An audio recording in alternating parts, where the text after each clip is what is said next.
What is the Order of the Crown of Charlemagne in America, and why should you join? Today, I'll show you what you need to know about this prestigious lineage society on this episode of the Ancestral Findings podcast.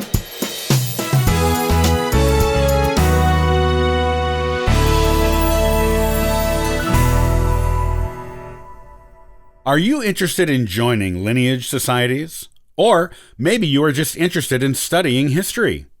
If history is your thing, then the Order of the Crown of Charlemagne in America is a good group to connect with to learn about European history from the Dark Ages to the Middle Ages.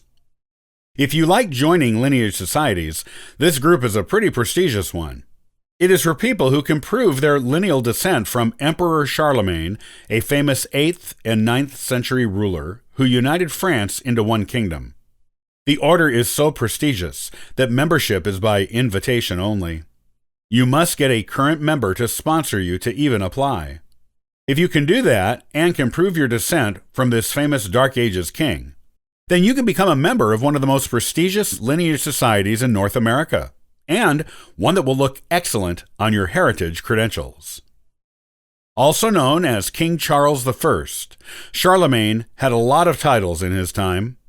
Born in 742 A.D. to Pepin the Short and Bertrada of Leon, Charlemagne became king of the Franks in 768.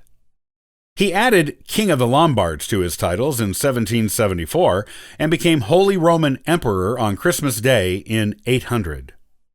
He also had the distinction of being the first person with a recognized title of emperor since the fall of the Western Roman Empire 3 centuries earlier. Today, he is often referred to as the Father of Europe because he united much of Western Europe under one ruler, again, for the first time since the fall of the Western Roman Empire. His exploits were well known and all contributed to uniting Europe. He expanded the borders of the Frankish kingdom under the name of the Carolingian dynasty. This kingdom later became modern-day France. He removed the Lombards from power in Italy, fought the Saxons in Germany, and converted them to Christianity by force, with a penalty of death if they did not do it. Made inroads into taking back some of Spain from the Muslims who controlled it at the time, and protected the papacy.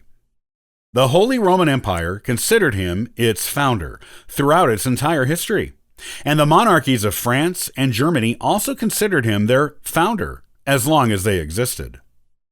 About the only places in Western Europe where Charlemagne didn't go or have influence were the Celtic countries, England, Scotland, Ireland, and Wales. Charlemagne died in 814 and was succeeded by his only surviving legitimate son, Louis the Pious. He was buried in the capital of his empire, Aachen, which is today located in Germany. He ruled as emperor of a united Western Europe for 13 years, but his legend continues to live on long after him. Charlemagne is a hero in Western European history. To be a proven descendant of his is an honor and privilege not everyone can claim. A descendant of Charlemagne is a descendant of royalty, and not just any royalty. It is a descent from the royalty that founded most of the monarchies of Western Europe in the Middle Ages, some of which continue to modern times. It is a lineage of prestige. That is why it is such a challenge to be accepted into this illustrious group. The good news is that some of the work of proving your lineage to Charlemagne has already been done for you. If you go to their website, you will find a list of gateway ancestors. These are historical people whose lineage going back to Charlemagne has already been proven. If you discover one of your ancestors on this list, you only have to prove your lineage back to them to be accepted into the society, as the genealogy going back from that gateway ancestor to Charlemagne has already been proven. Many of the gateway ancestors are 17th century immigrants to America, and you may have one or more of them on your family tree already, if your family has deep roots on the North American continent. If you believe you may be descended from Charlemagne, or know you are, but your ancestor is not listed on the Gateway Ancestor page, you will have more genealogical work to do, since you will have to prove each generation until you either come across a historical person known to be descended from Charlemagne, or until you reach Charlemagne himself. This means proving each generation going back 1,300 years, which, while not impossible, is not the easiest thing in the world either. It is worth it to do the work, though, if you want to be recognized among Charlemagne's descendants and granted membership in the society. It will also improve your genealogical skills to prove something going so far back in time. And what benefits come with membership to the order besides bragging rights on your illustrious heritage? Well, you get to be a part of a group dedicated to furthering historical research about Charlemagne and genealogical research to uncover new lines of his descendants. The order also has the following stated objectives: maintaining and promoting the traditions of chivalry and knighthood, recognizing achievements in the arts, sciences, and letters, collecting and preserving books on genealogy, family history, heraldry, and general history, collecting and preserving ancient documents, manuscripts, relics, and records relating to Charlemagne and his successors, creating a more popular interest in history and genealogy.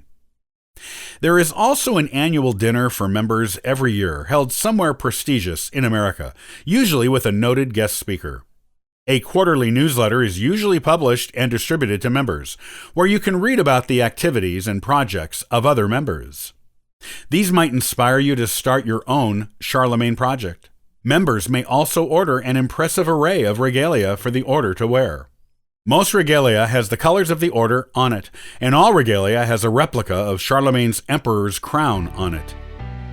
If you're interested in joining the Order of the Crown of Charlemagne in America and don't know anyone to ask to sponsor you, you can do so via email through their website or through their Facebook page. There are members there who will sponsor your request to apply and will even help you with your membership paperwork along the way.